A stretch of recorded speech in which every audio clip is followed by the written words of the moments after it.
ಅವರು additional SP ಆಗಿ ಕೆಲಸ ನಿರ್ವಹಿಸ್ತಾ ಇದ್ದಾರೆ. ಈಗ ಅವರಿಗೆ ಸನ್ಮಾನ್ಯ ಜಿಲ್ಲಾಧಿಕಾರಿಗಳು ಸನ್ಮಾನಿಸ್ತಾ ಇದ್ದಾರೆ.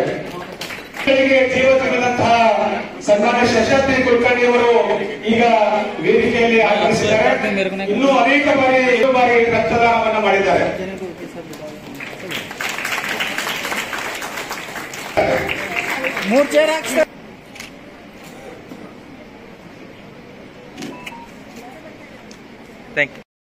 ಈಗ ಸನ್ಮಾನಿಸ್ತಾ ಇದ್ದಾರೆ. ತಾವು ದಯವಿಟ್ಟು ಜೋರಾಗಿ ಚಪ್ಪಾಳೆ